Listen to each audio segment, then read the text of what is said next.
Progressive presents Adjusting to the Suburbs. You just bought a home in the suburbs, but no one told you about all the birds, specifically this one, who seems to be calling out Roy. Roy. But who exactly is Roy? And why doesn't he ever respond?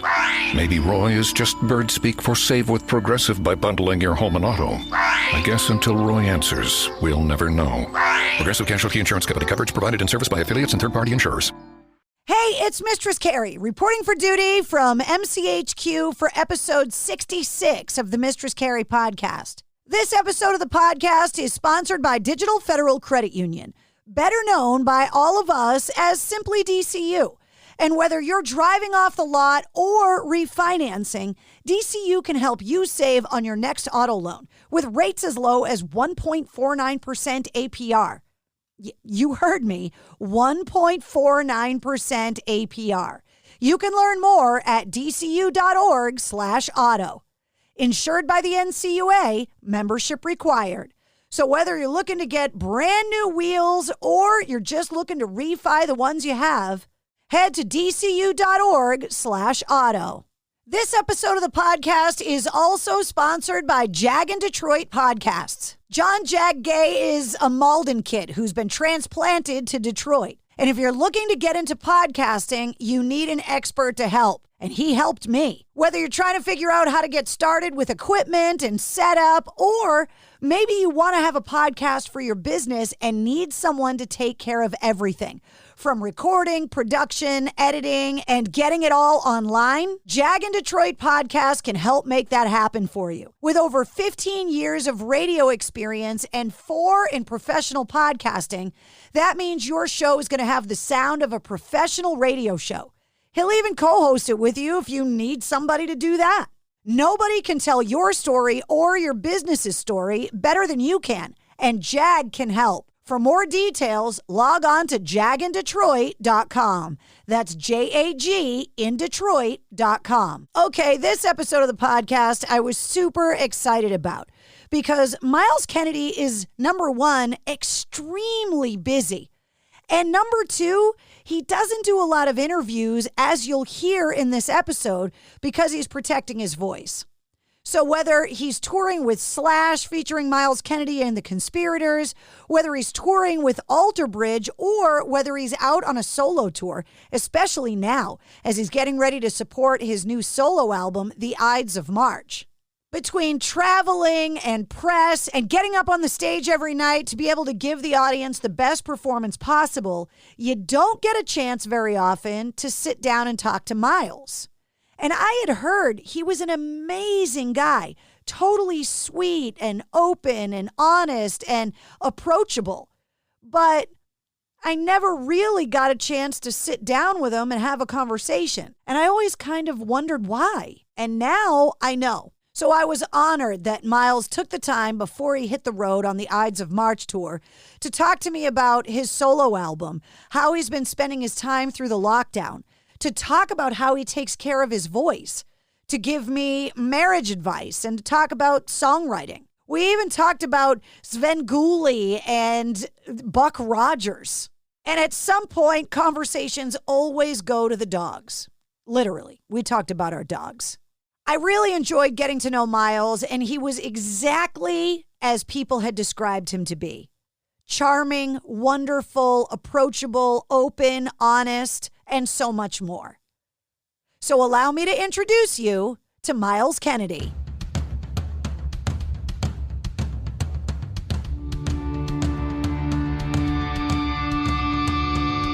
Hey, what's up? This is Sully from Godsmack. Strap on those boots, baby, because you are now in the trenches of the war room with the one and only Mistress Carrie right here on the Mistress Carrie podcast. What's up? This is Joe Rogan, and you're listening to Mistress Carrie. Her hair so lovely, pretty eyes. Hey, this is Brent from Shinedown, and you're listening to Mistress Carrie. Hey, Carrie, go put your bra on, girl. Hey, this is Steven Tyler, and you be listening to the baddest bitch in Boston, Mistress Carrie. What's up? This is Aaron from Stain, and you're listening to Mistress Carrie. Hi, everybody. This is Dave Grohl from the Foo Fighters, and you're listening to the one, the only Mistress Carrie. Hey, this is David from the band Disturbed, and you're listening to the baddest bitch in Boston, Mistress Carrie. Hi, Bruce Dickinson here from Iron Maiden. Yes, indeed, Miss Whiplash herself, Mistress Carrie, is here to unchain your brain. Hi, this is Flea from the Red Hot Chili Peppers. You're listening to Mistress Carrie. This is Dennis Leary. You are listening to my favorite, Mistress Carrie. Hey, this is Corey from Stone Sour, and you have the privilege of listening to Mistress Carrie. Oh, God. Oh, yeah. Hello, Mr. Kennedy. How are you? Wonderful. How are you doing? I'm doing okay. I appreciate you taking time out of your incredibly busy schedule to hang out with me. Well, I don't know how busy it is. It hasn't been that busy for the last 18 months, I can assure you that. So, no, I'm just happy that someone wants to talk to me. Well, when I look at rock stars that wear many hats, that are always busy doing something, there is a list.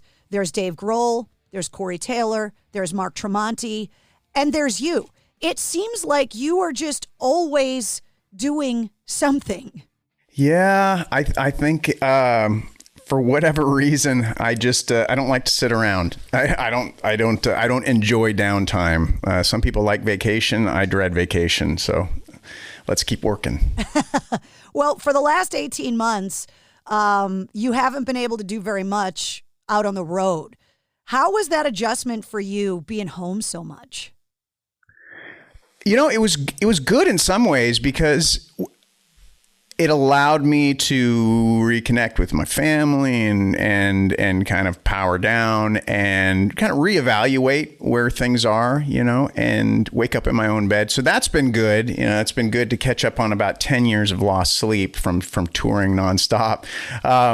But it also allowed me time to write a record. So that was definitely a perk. But with that said, after being, you know, in the same place for the longest I've been, really probably since when I come to think of it, probably since the early 2000s. So I'm just not accustomed to being home this much. As most musicians, anybody in the touring industry will tell you, this has been a switch. But we're ready to go.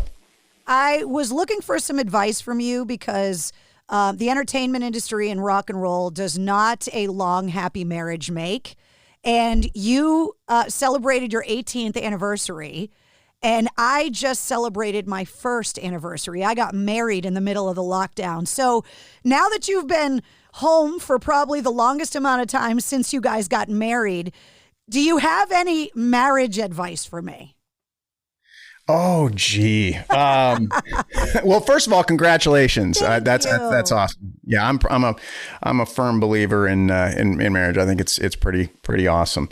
Yeah, I think that just communicating and being, it's like with any relationship, it just be honest. You know, don't keep any secrets. Just lay it out there. Be transparent and communicate. And you know, it shouldn't be that difficult. And so after 18 years, those would be my words of advice.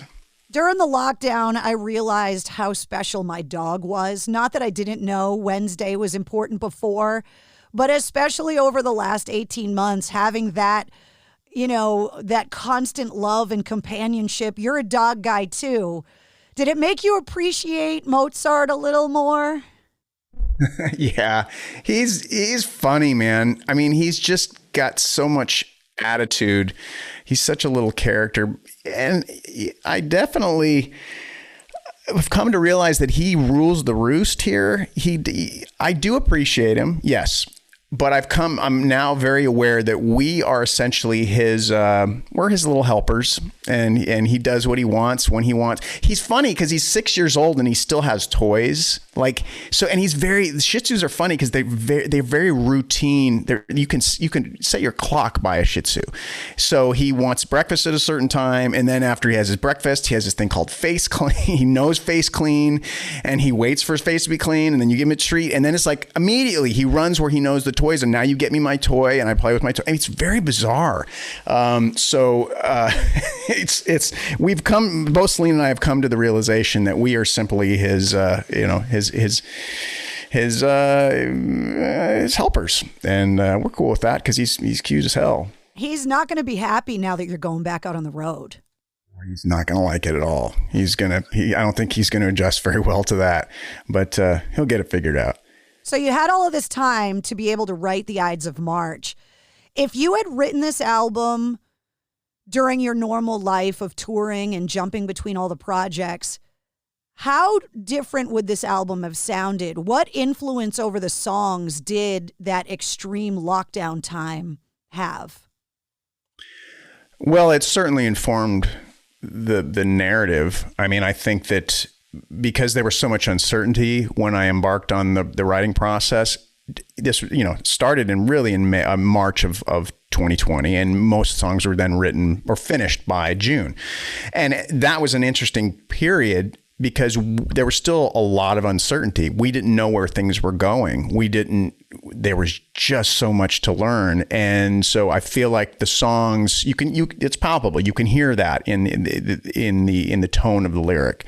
And as far as the ability to focus, strangely enough, I was on tour with Alter Bridge in February. And I remember asking my manager, who's like, oh, by the way, you're slated to make a solo record in August. And I'm like, man, we're supposed to be touring. We were supposed to head to Australia and we're supposed to head to Asia. And they were just like, where am I going to find time to do this? Well, 2 weeks later, the world shuts down and I had all the time in the world, which in a lot of ways as a writer, that's what you want. You want that ability to focus solely on the songs and not have to worry about anything else. And it ends up being good for the vision of the body of work. And so that was something I hadn't experienced in a long time, having all of that time.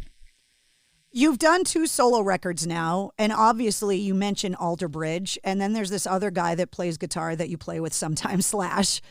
What makes the songs on Ides of March Myles Kennedy songs and not Alter Bridge songs and not Slash songs?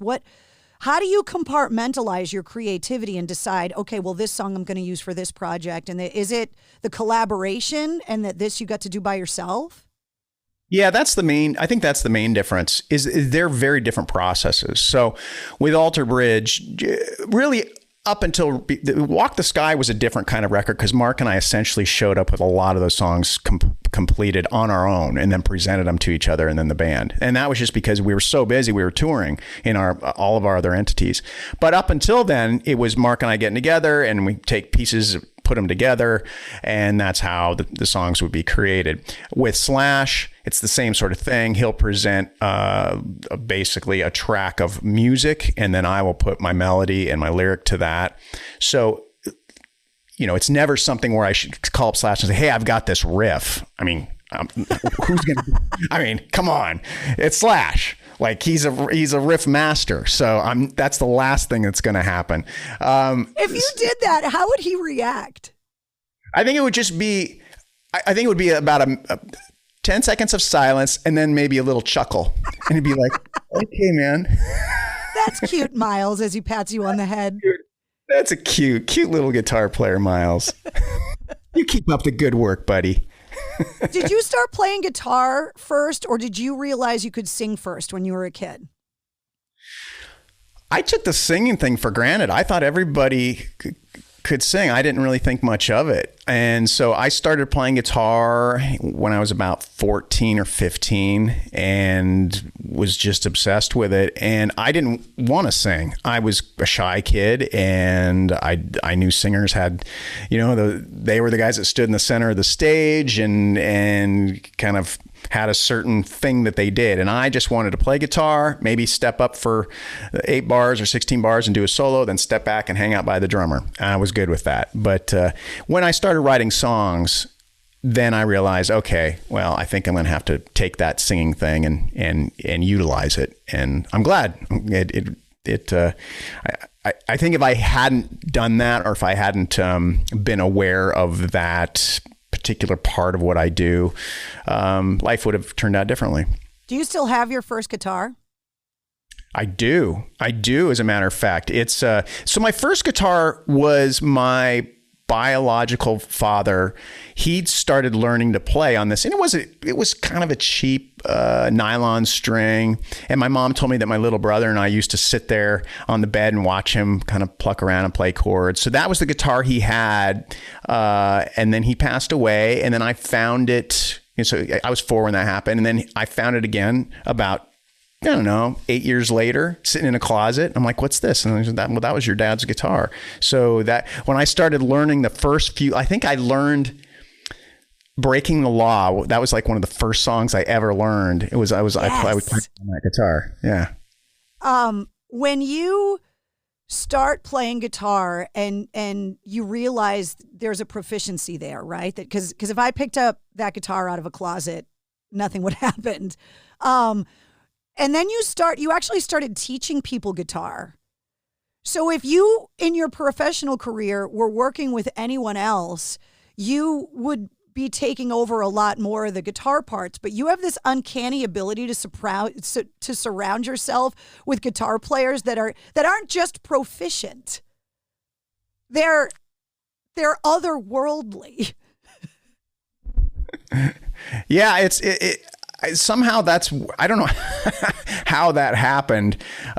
Maybe they realized that there was a kindred spirit, like, oh, this guy's a guitar player and he sings, so we get along well. Because the nice thing about being in bands with guys at that level is that you can always learn something and watch how they approach things. For example, like with Slash, one of the things that's been really eye-opening for me over the years that you wouldn't necessarily consider, because when I grew up listening to Appetite for Destruction, or just kind of watching how he kind of presented himself as an artist, it was very rock and roll. Like it was very like, you just assume a lot of that is he just wakes up and he does it. And he does. He's an incredibly gifted natural player.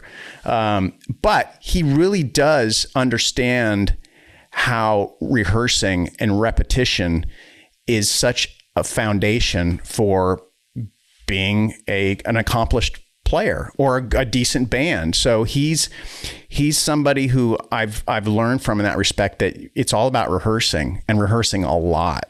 And I think that's been a really great, it's been a great thing for me to see. As you get ready to go back out on the road, you're going to have to get back into that schedule, like the Shih Tzu, right? You have to get back into your touring schedule. What do you do when you're out on the road? Because you're always either recording or touring. That's got to wreak havoc on that voice that you have. How do you take care of it? What's your regiment for that?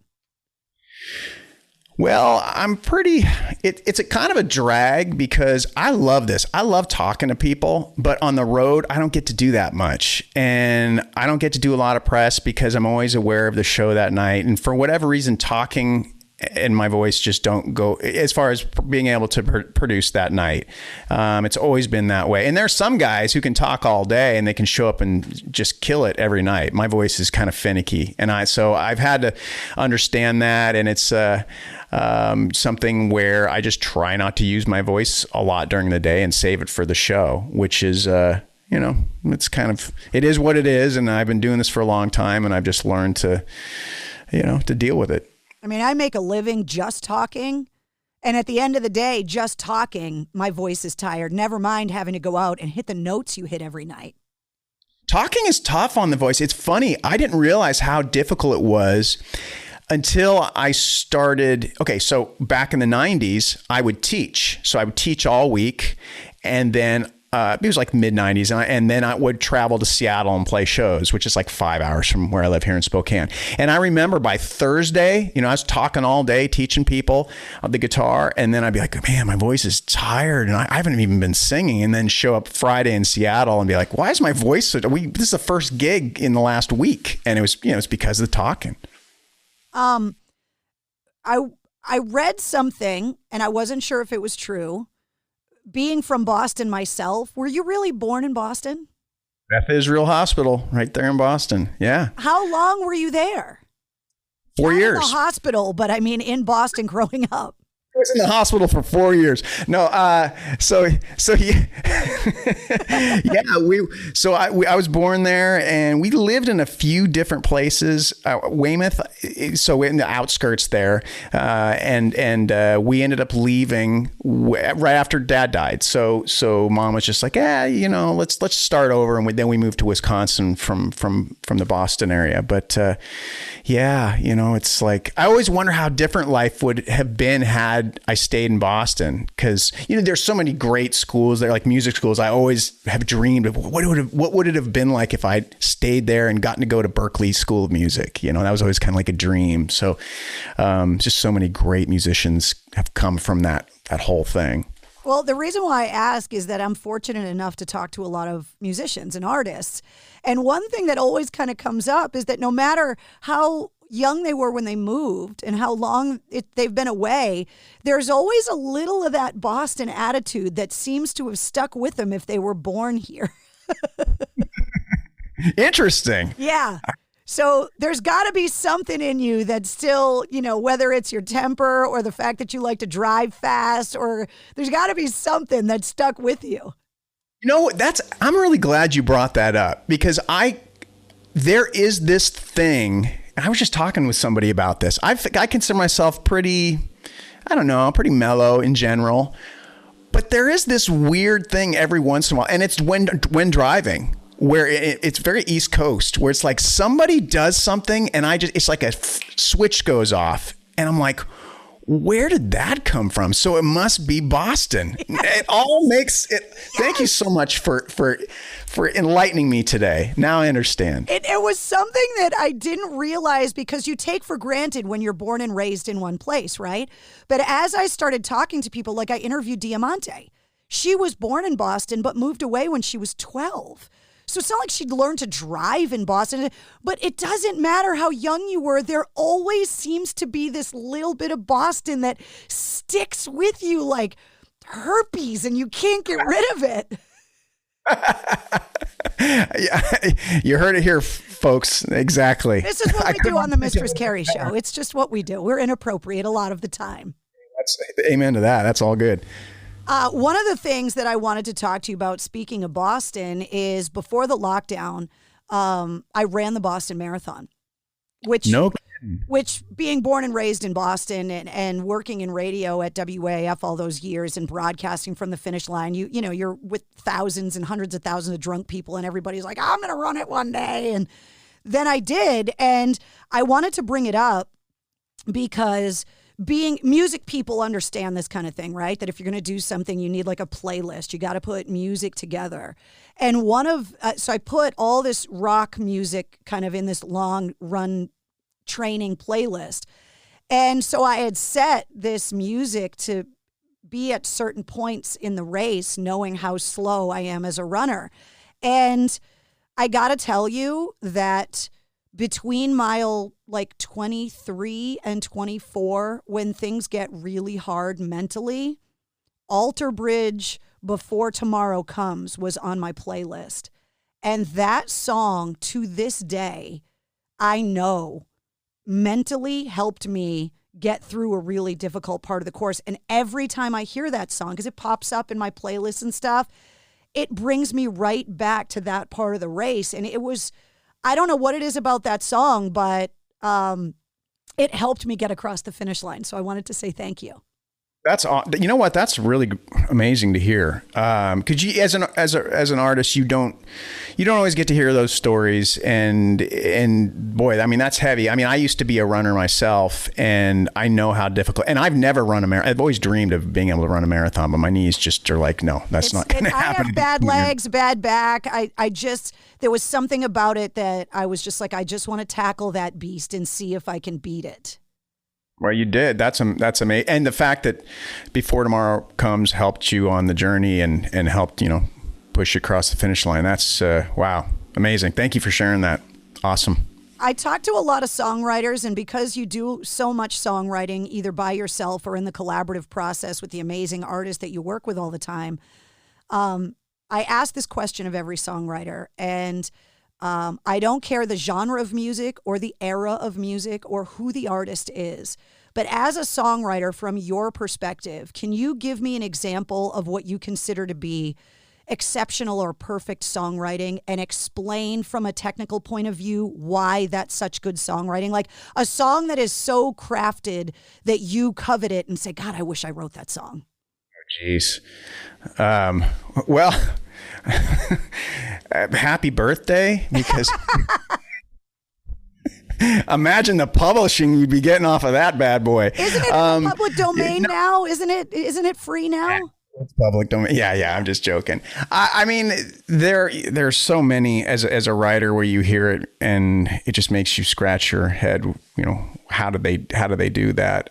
You can put up anything from the Beatles, really, and A Day in the Life, and just the kind of the way that song unfolds. There's a certain, obviously there's a melodic element, but there's also a certain amount of unpredictability, I think that's the thing that I didn't necessarily realize for a long time was how important that just small element of, it's like when you go see a film, you don't want to know, you don't want it to be predictable. You want it to take twists and turns and go, oh, how did they think of that? And that's what I get from a lot of the Beatles catalog. It's like, where did that come from?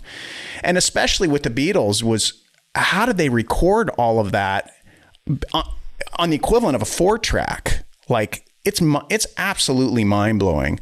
And for people that don't understand the process of recording music, the technological limitations that the Beatles had to find a way to get over to create the music they did in that time is part of what makes them so legendary. Right. Absolutely. I mean, it's. I'm trying to think of an analogy, but it's truly epic what they were able to achieve. And look, I think in 300 years, people are still going to be talking about the Beatles the way we still talk about Mozart. Not my dog. We'll still be talking about your dog. Did you see the Rick Rubin docuseries with Paul McCartney? I started to watch it. I need to finish it. I think I've heard everybody who's seen it just can't stop talking about it. Well, so you better do it before you get out on the road. I mean, you're going to run out of all of that downtime to Netflix and chill at home. I know. Well, that's been something that has been new for me, is the opportunity to watch television. Because on the road, you just don't get to do that. Maybe on the day off or on the bus, but generally speaking, on a bus, for whatever reason, people are always watching sports. So, and I'm not really a big sports guy, because I will, if I'm rooting for a certain team, they will lose. It's the curse of Kennedy. So I'm convinced of that. That's the part that you didn't take from Boston. Oh, okay. All right. There you go. But I think I think there's just so much great content out there. And then I'm embarrassed to admit this, I've discovered there's like these, I love older TV and it's kind of just, you get the feels because you're growing up. So I love going back and watching old Buck Rogers reruns. There's this guy that my wife and I recently discovered. His name's Svengoolie. Have you heard of Svengoolie? I know the name, but I don't know why. Man, it's great. So it's like a Midwest thing, and they run his show. They syndicate it here in Spokane, and he's just incredibly knowledgeable about older, like, scary films. And it's kind of campy. It's kind of fun. He wears this outfit. And at first I was like, who's this guy? He's got like a top hat on and makeup. I'm like, what is this? And then you're like, this guy knows his stuff. He knows all the details about the actors and the producers. And then he informs you about how the film was made and what these people went on to do. So yeah, that's become a thing for my wife and I. We have to be home on Saturday nights to see that. So when I head out on the road, I don't know what I'm going to do. I'm going to have to, I guess, record it. One of the things that I know you do that I never really liked, my love of reading left me when I was in college because it was forced and I had to do so much of it and reading stuff that you just don't want to read. And during the lockdown, because I'm in front of screens so much and the news was so bad for so long, and having WAAF go off the air last year, which for me, having been there for 29 years, was just devastating for me, that I decided I wanted to try and lower my stress level and to just sit down with an actual book, not like a screen with an e-reader or anything. But do you still read a lot? Is that what you're doing on the bus when you're not watching sports with the guys? You know what? Honestly, I don't anymore. And here's why. For whatever reason, I open a book and I get to the second page and I'm asleep. I just can't. I don't understand what is happening here. Can someone explain? Because I used to love to read. I used to just absolutely love it. And it could also be because of these phones and the internet. Our attention spans are so short now. So it's something that I'd like to. I think the last book I read, I finished the Elton John autobiography, which was actually really great. And that I had a hard time putting that one down just because there was so much cool stuff, all this behind the scenes stories and how the song's written. But I recently tried to dive into a classic book and I just couldn't get through it, so it's back to watching Svengoolie. Speaking of prolific songwriters, I mean, could you imagine having a songwriting relationship the way that Elton and Bernie Taupin do? Because it seems so strange. Son, it's such an unorthodox way of doing it. It fascinates me, really. Like, in some ways, it's very enviable because for me, the part I enjoy the most is writing the music. I love writing music. I love coming up with melodies. When it comes time to put lyrics together, it's like, oh, this is the hard part. And so for Elton to have this incredible lyricist to feed off of is really awesome. But here's what I don't understand. It's totally backwards from how I write. So they take, Bernie hands him the lyric and Elton sits down, looks at the lyric, and then composes the song after the fact, comes up with the music after the fact, which to me is just like, wow, It doesn't change it. No. Like it's crazy. I don't understand. I mean, I'm not a songwriter, which is why I'm fascinated by the craft, which is why I'm always kind of pulling information from songwriters to kind of understand how your brain can work. But it seems like it would be so limiting that I would be focused on the parameters, like the area. Oh, okay, this is my dance space. I can't call her outside those lines because you've already given me the lyrics. But I guess for Elton, that there's got to be some freedom in that too, right? Maybe. Yeah, maybe that's what it is. Regardless, it's been working for 50 years, right? Yeah, who am I to criticize it? Me too. Before I let you go, because you're getting ready to go back out on the road and it's something you haven't done in a while, the rock community, I think over the last 18 months has really shown its artists a loyalty and a camaraderie that I think maybe a lot of other genres of music aren't lucky enough to have. Because it doesn't really, like when your audience in rock loves you, they love you no matter what, and they'll love you forever.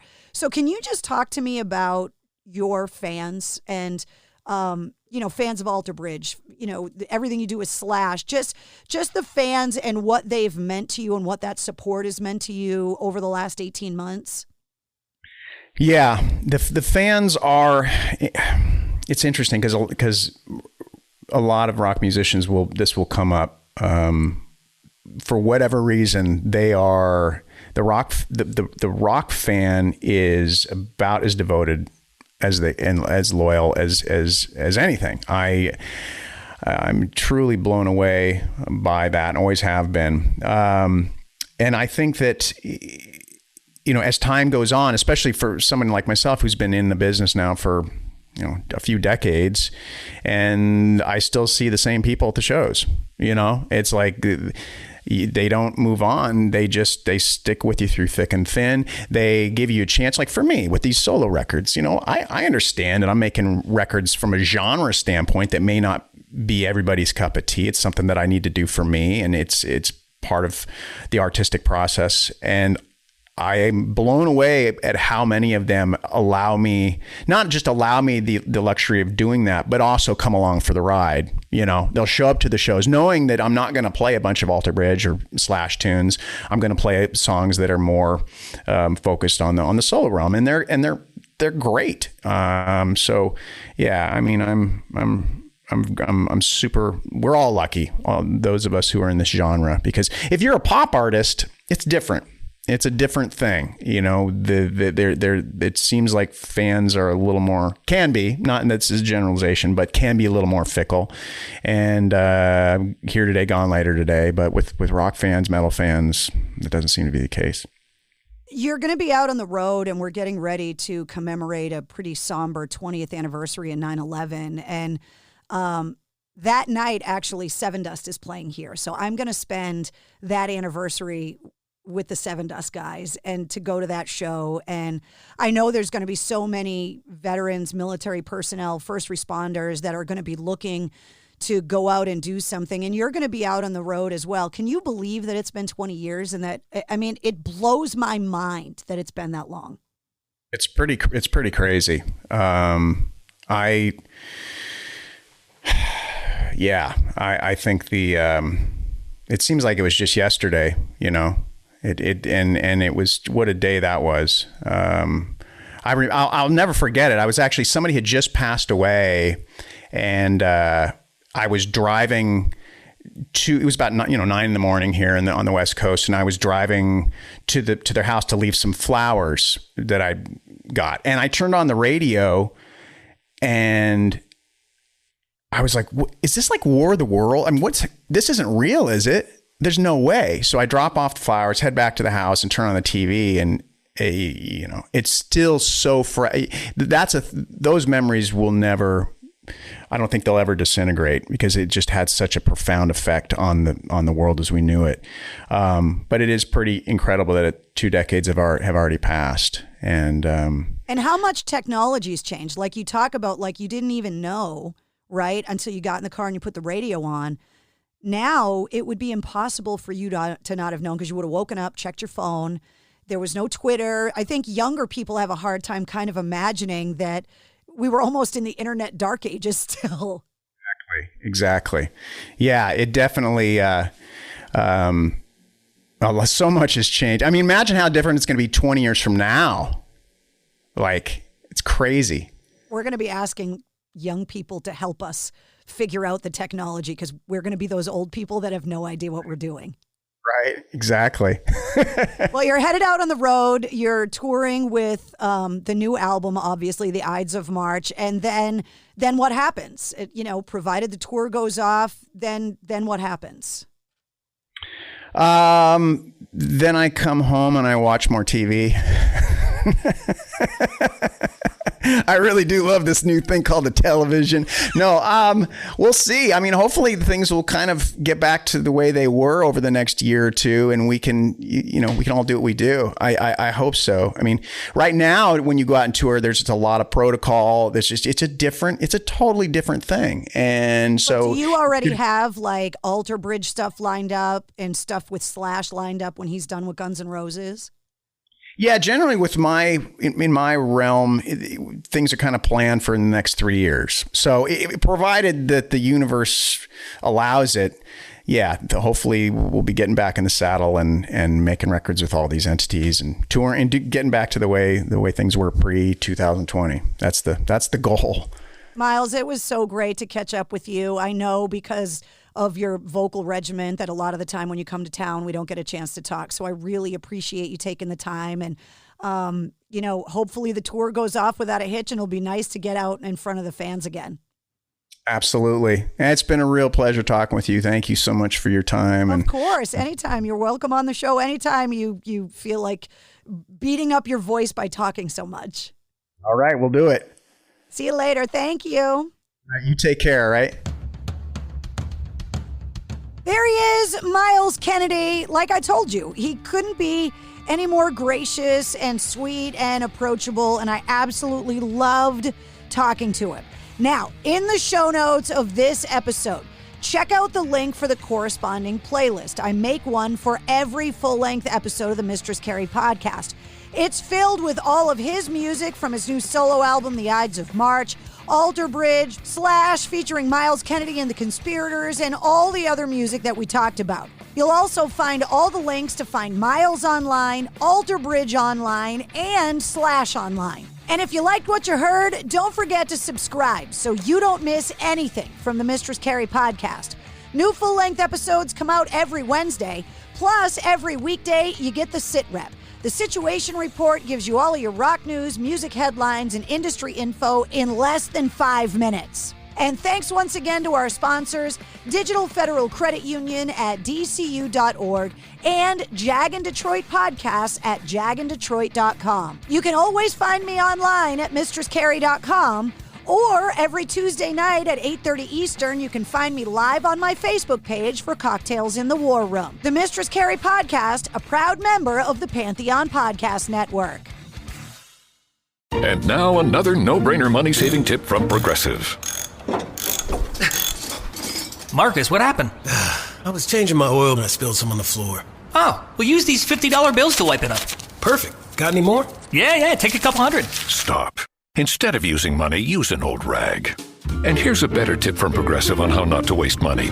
Don't pay too much for car insurance. Drivers who switch and save could save hundreds. Progressive Casualty Insurance Company and Affiliates. Potential savings will vary. Right now, you can get free carpet installation from the Home Depot. So while we're putting in your new carpet, you'll have more time to take care of the lawn. Get started on dinner. Or just lay down and relax on your new carpet after it's installed. Get your free carpet installation started with the Home Depot. How doers get more done.